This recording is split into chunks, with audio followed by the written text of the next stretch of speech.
Praise the Lord. Faith വോയിസിലേക്ക് എല്ലാവരെയും ഞങ്ങൾ സ്വാഗതം ചെയ്യുന്നു. വിശുദ്ധ ഗ്രന്ഥം തുറക്കപ്പെട്ടു.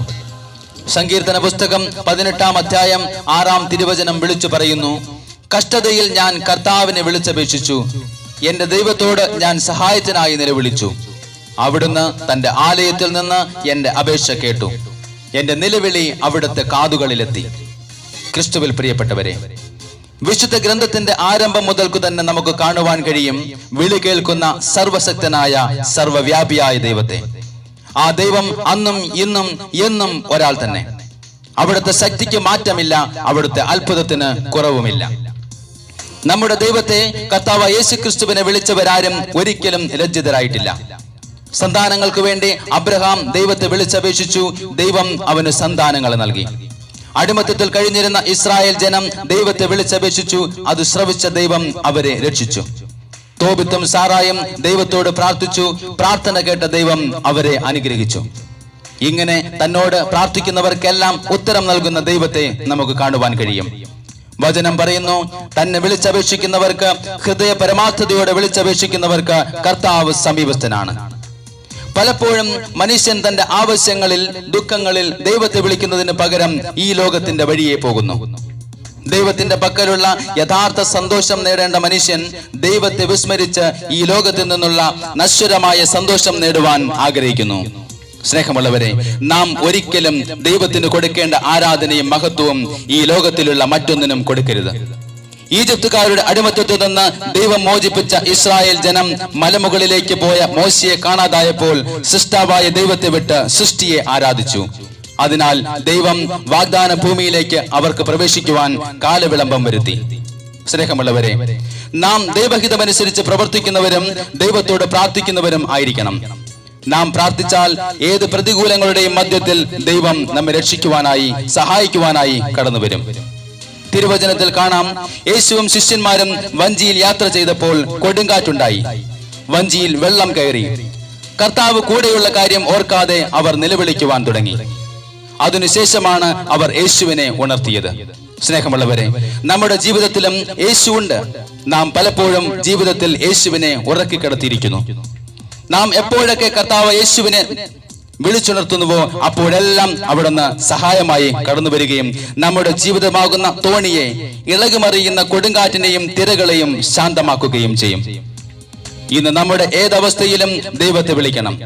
ദൈവത്തെ വിളിക്കുന്നവർ, ദൈവത്തെ അന്വേഷിക്കുന്നവർ ഒരിക്കലും മൂഢരല്ല. വചനം പറയുന്നു, ദൈവത്തെ തേടുന്നവരാണ് വിവേകികൾ എന്ന്. സങ്കീർത്തനം പറയുന്നു, കർത്താവ് സ്വർഗത്തിൽ നിന്ന് മനുഷ്യ മക്കൾ നോക്കുന്നു. ദൈവത്തെ തേടുന്ന വിവേകികളുണ്ടോ എന്ന് അവിടുന്ന് ആരായുന്നു. സ്നേഹമുള്ളവരെ, നാം ഏതവസ്ഥയിലായിരുന്നാലും, എവിടെയായിരുന്നാലും, പാപാവസ്ഥയിലായിരുന്നാലും, കഷ്ടതയിലാണെങ്കിലും ദൈവം നമ്മുടെ പ്രാർത്ഥന കേൾക്കും. ദൈവം നമ്മെ ശ്രവിക്കണമെങ്കിൽ നാം അവിടുത്തെ വിളിക്കണം. വിളിച്ചാൽ അത് ശ്രവിക്കാതിരിക്കുവാൻ നമ്മുടെ ദൈവത്തിന് കഴിയുകയില്ല. കാരണം അവിടുന്ന് കർത്താവായ യേശുക്രിസ്തുവാണ്, ഇമ്മാനുവേലായ ദൈവമാണ്. ജെരമ്യാ പ്രവാചകന്റെ പുസ്തകത്തിലൂടെ ദൈവമായ കർത്താവ് വിളിച്ചു പറയുന്നു, എന്നെ വിളിക്കുക, ഞാൻ മറുപടി നൽകും. നിന്റെ ബുദ്ധിക്ക് അതീതമായ മഹത്വം, നിഗൂഢമായ കാര്യങ്ങൾ ഞാൻ നിനക്ക് വെളിപ്പെടുത്തി തരും. വചനം പറയുന്നു, ഭയപ്പെടേണ്ട, ഞാൻ നിന്നോട് കൂടിയുണ്ട്. സംഭ്രമിക്കേണ്ട, ഞാനാണ് നിന്റെ ദൈവം. ഞാൻ നിന്നെ സഹായിക്കുകയും ശക്തിപ്പെടുത്തുകയും ചെയ്യും. നമ്മെ എല്ലാ മേഖലയിലും സഹായിക്കുന്ന നല്ല ദൈവം, ആ കർത്താവ് യേശുവിനെ വർണ്ണിക്കുവാൻ ഇന്ന് നമ്മുടെ നാവുകൾ മതിയാവുകയില്ല. അവിടുന്ന് എപ്പോഴും സംരക്ഷകനായി, സഹായിയായി നമ്മോട് കൂടെയുണ്ട്.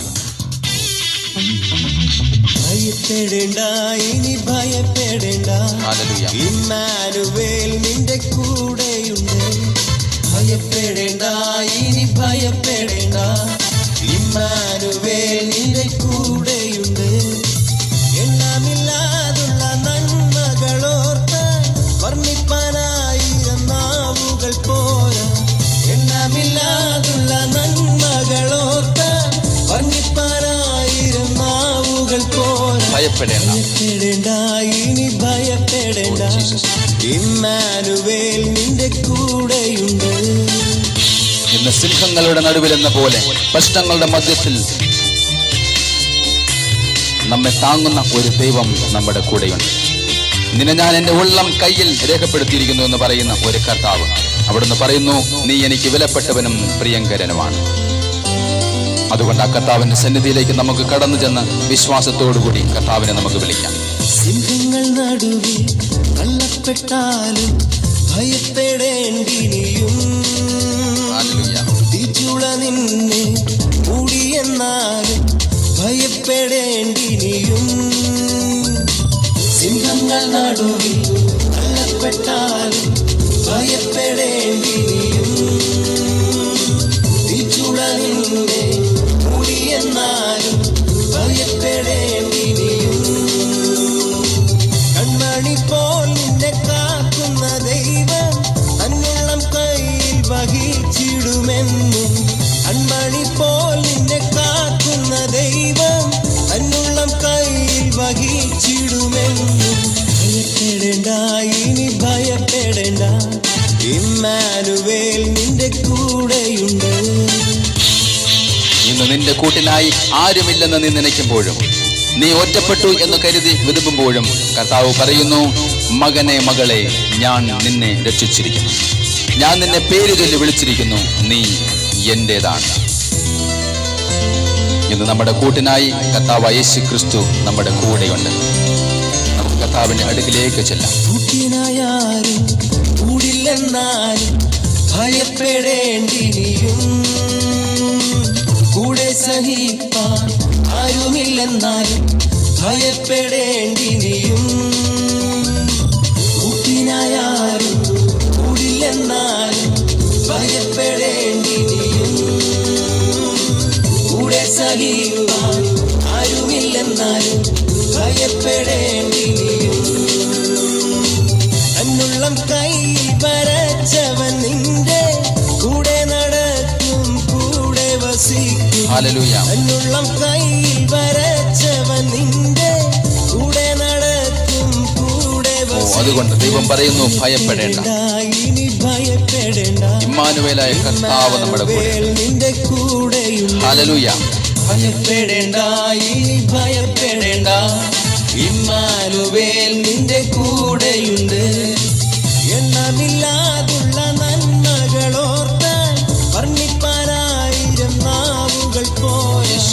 എണ്ണമില്ലാതുള്ള നന്മകളോർത്താൽ വർണ്ണിപ്പാനായിരം നാവുകൾ പോരാ. ഭയപ്പെടേണ്ട, ഇനി ഭയപ്പെടേണ്ട, ഇമ്മാനുവേൽ നിന്റെ കൂടെയുണ്ട്. ഇന്നേ ദിവസം കർത്താവ് യേശു ക്രിസ്തു നിങ്ങൾ ഏവരെയും സമൃദ്ധമായി അനുഗ്രഹിക്കട്ടെ എന്ന് യേശു ക്രിസ്തുവിന്റെ നാമത്തിൽ ഞങ്ങൾ പ്രാർത്ഥിക്കുന്നു.